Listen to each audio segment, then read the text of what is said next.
Bismillahirrahmanirrahim. Assalamualaikum warahmatullahi wabarakatuh. Selamat datang kembali di Conversation, sebuah podcast tentang e-commerce bersama saya Willy Bojo Hidayat. Oke, sudah lama sekali saya tidak update ya.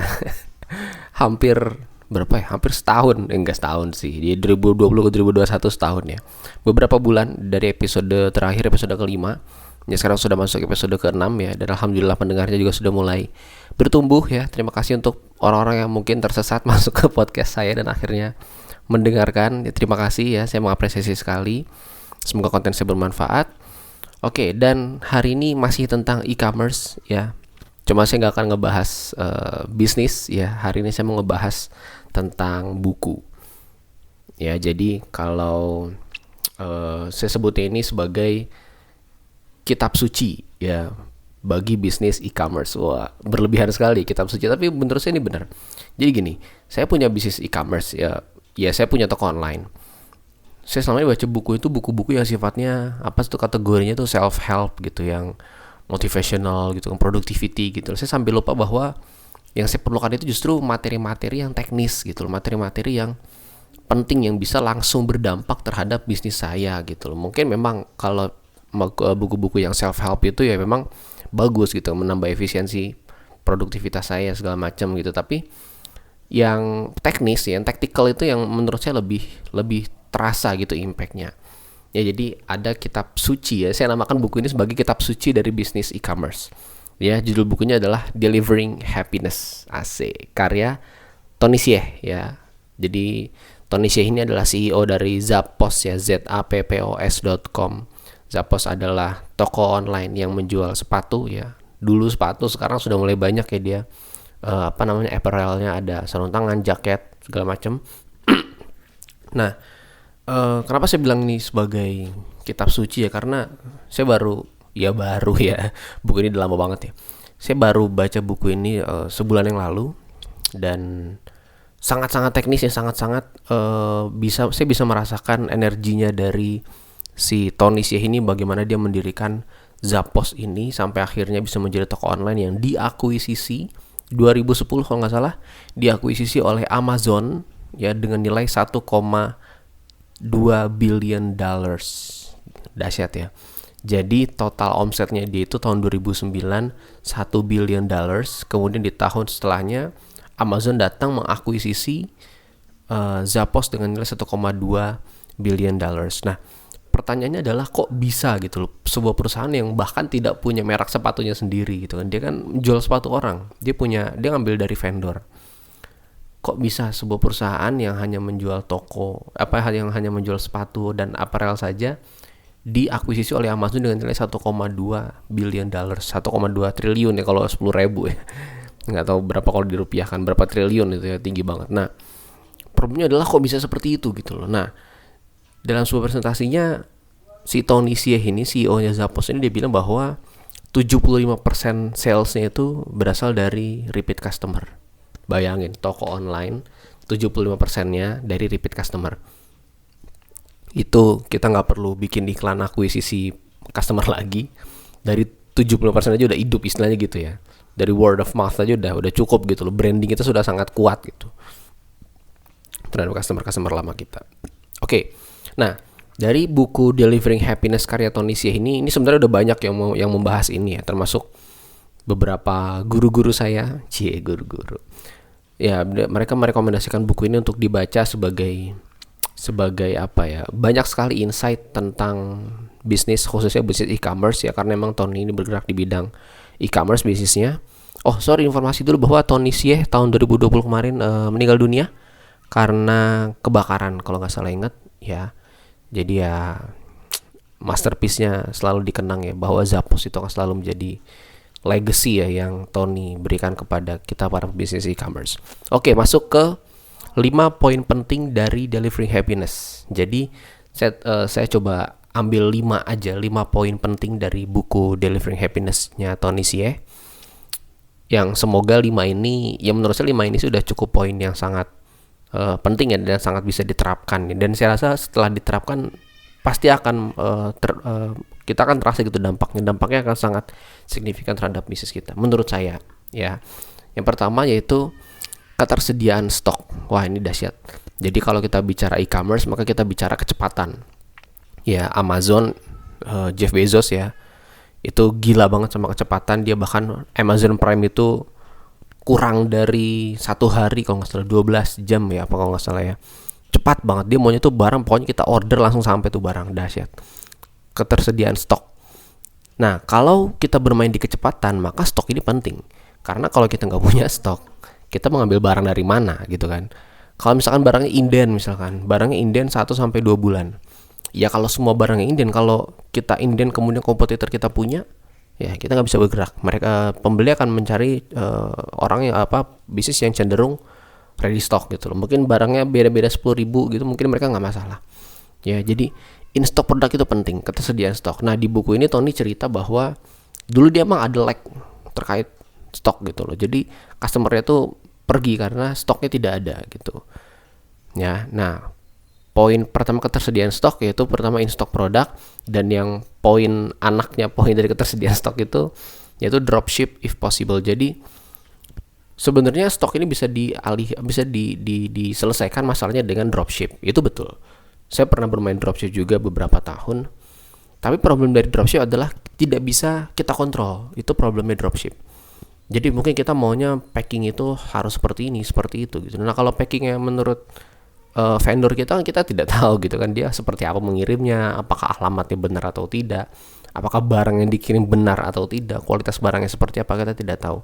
Kita tidak bisa mengontrol. Itu problemnya. Stoknya ada, stoknya cepat gitu kan. Bahkan kita nggak perlu nyetok gitu. Jadi lebih efisien secara cost ya. Tapi ya itu baik lagi, kita tidak bisa mengkontrol itu. Jadi kalau kita bicara e-commerce, maka kita bicara stok. Itu menurut saya mutlak banget, stok banget ya. Kemudian poin kedua adalah kecepatan pengiriman. Oh, ini tadi harusnya poin ini ya. Jadi kecepatan pengiriman itu dahsyat, penting banget. Kalau bisa malah gratis ongkir tapi nyampe hari ini. Wah, itu dahsyat tuh.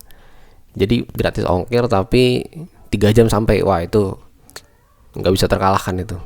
Ya. Jadi kecepatan pengiriman itu kunci banget. Nah, si Tony di buku Delivering Happiness ini dia pernah investasi sekian $10,000, saya lupa tepatnya berapa, untuk membuka store ya, untuk membuka warehouse di satu daerah, saya lupa kalau nggak salah Vegas ya, Las Vegas atau California. Jadi satu tempat ya yang dia tuh naruh warehouse-nya di sana, dia beli itu gudang di sana. Akhirnya barang-barang dia berapa stoknya ditaruh semua di sana supaya apa? Supaya bisa lebih cepat menjangkau customer. Ya. Bahkan Amazon juga, kalau teman-teman baca bukunya Scott Galloway ya, Prof Scott Galloway di The Four, itu cerita tentang Amazon itu pernah menyewa satu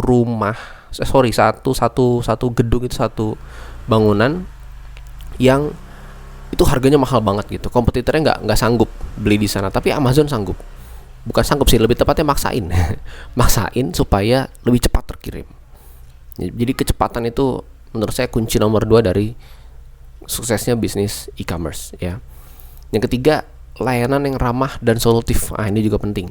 Kadang kita produknya ada, harganya cocok gitu kan, kita chatting sama orangnya ready nggak gan, balesnya 2 hari kemudian, itu keburu sebel ya, udah keburu nggak jadi, udah ngamut nggak mau beli di toko ini. Kenapa? Karena tidak responsif gitu. Itu masalah juga. Jadi pertama harus responsif, yang kedua harus ramah. Jadi jangan, kalau kita tanya ready kan, jawabnya cuma ready, pesan sekarang kan, ada kan, tinggal pesan. Jangan, harus ramah. Ready kan, agar mau barang yang mana gitu. Jadi untuk dikirim ke mana, misalkan kalau misalkan Anda menggunakan toko online yang sifatnya masih form ya, masih manual atau masih sekedar chat, itu harus yang ramah. Jadi mau dikirim kemana gan gitu kan, agan kalau punya misalkan jualan sepatu, agan sepatunya ukuran berapa, coba kita cek dulu ya gitu loh. Jadi ramah dan solutif. Sapa, selamat pagi, terima kasih gan sudah menghubungi toko ini, tadi bisa kami bantu. Wah, jadi solutif dan ramah. Dan hal yang saya pelajari di sini adalah Zappos itu dia punya customer service yang gila banget. Dia di buku itu ditulis ya bahwa dia tuh pernah customer service itu melayani telepon selama 6 jam. Bayangin, satu orang telepon 6 jam, itu apa enggak panas kuping. kanan kiri udah pindah-pindah kali lu ya. Teleponan sama pacar aja nggak selama itu. Iya. Oke. Dan poin kedua adalah terkait layanan dan yang ramah dan solutif ini, Zappos itu pernah Ya jadi dia Zappos itu dia punya suatu prinsip bahwa tidak melakukan upselling. Wah ini kacau ya, tapi lucu, tapi works gitu loh. Misalkan kita beli, misalnya saya jualan korma kemasan. Saya bilang, Mas saya mau beli satu gitu. Misalnya ada orang nanya ke saya, Mas saya mau beli satu. Saya bilang, ibu beli 3 aja. Kalau 3 nanti saya diskon segini, jadi harganya segini. Ya, kalau di Zappos dia tidak melakukan upselling, ya itu dahsyat banget loh. Supaya apa? Kita menghargai customer ini maunya apa. Oh yaudah oke bu, saya penuhi bu. Gitu kan. Kalau nanti dia nanya, emang ada yang lain mas? Nah baru tuh kita hajar di situ. Jadi dia tidak melakukan upselling. Itu menurut saya keputusan yang berat banget sih kalau harus diambil. Tapi kuncinya adalah di layanan yang ramah dan solutif. Oke, yang pertama tadi ketersediaan stok, yang kedua kecepatan pengiriman, yang ketiga layanan yang ramah dan solutif. Yang keempat, ya, percaya sama pelanggan. Ini susah-susah gampang sih. Jadi gini, on internet ini kita tidak bersentuhan langsung ya dengan produk. Ya kan? Bagaimana kita tahu produk ini bagus atau tidak gitu loh.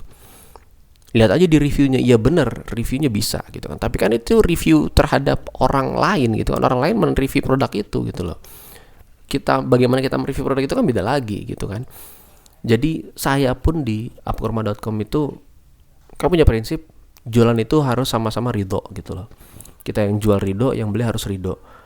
Gimana caranya? Kalau si pembeli merasa kok barangnya gini sih mas, nggak sesuai, oke ibu silakan bikin statementnya di WhatsApp gitu. Oke mas, saya nggak cocok sama barangnya, saya minta uang saya dikembalikan. Saya kembalikan uangnya, nggak masalah.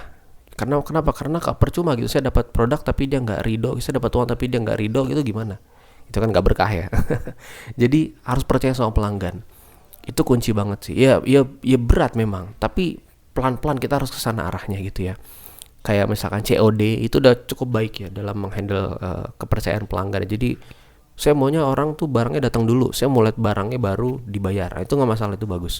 Dan itu dilakukan juga sama Tony ya, melalui bukunya ini dicerita di Zappos itu 365 hari garansi. Bayangin, kita beli sepatu terus kayaknya nggak nyaman nih, udah bulan kedua baru ngerasa kok kayaknya nggak nyaman nih, balikin bisa.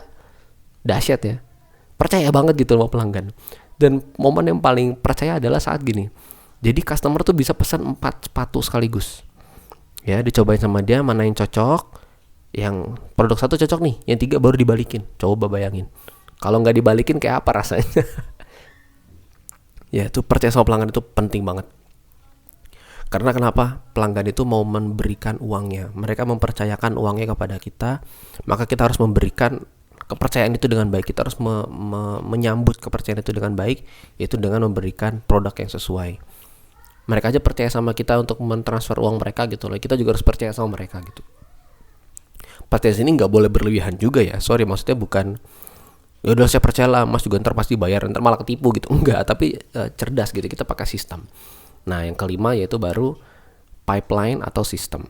Menurut Tony di bukunya, jadi tim itu kan keluar masuk ya. Namanya orang kan, sebuah perusahaan itu harus tetap berjalan gitu. Orang di dalamnya entah tiba-tiba dia ada urusan harus keluar dari kantor tiba-tiba, itu mungkin terjadi gitu. Itu harus kita perhitungkan gitu kan.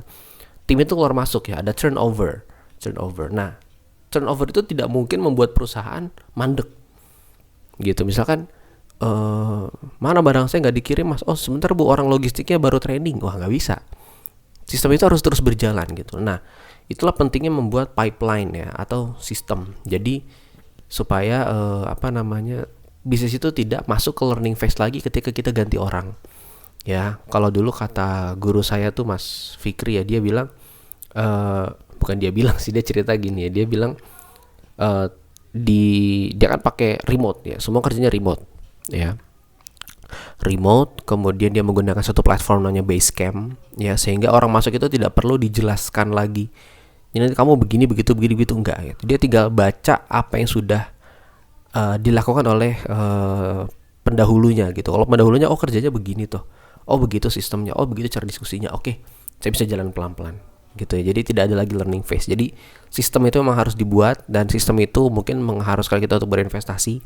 Itu tidak masalah, teman-teman bisa beli platform ya, beli apalagi untuk sistem, beli platform, beli mesin, mungkin barangkali kalau perlu produksi ya dan sebagainya, itu harus ya.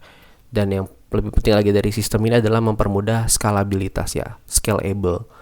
Jadi kalau kita sudah tahu sistemnya bergeraknya seperti apa, maka kita bisa tahu di posisi mana yang bisa kita kembangkan, posisi mana yang harus kita reduce gitu loh.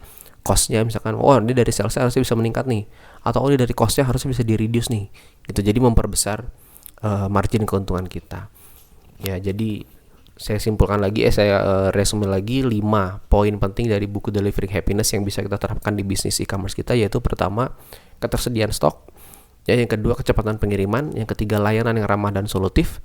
Keempat, percaya sama pelanggan. Dan yang kelima adalah membuat pipeline atau sistem. Oke, itu aja dari saya. Terima kasih sudah mendengarkan podcast ini. Wah, sudah 15 menit ya. Sorry kalau kepanjangan. Terima kasih, semoga bermanfaat. Jangan lupa untuk mengikuti podcast ini ya di Spotify atau dimanapun yang Anda dengarkan sekarang. Semoga bermanfaat konten ini. Terima kasih. Jangan lupa bagikan kalau merasa konten ini bermanfaat. Sekian dari saya. Wassalamualaikum warahmatullahi wabarakatuh.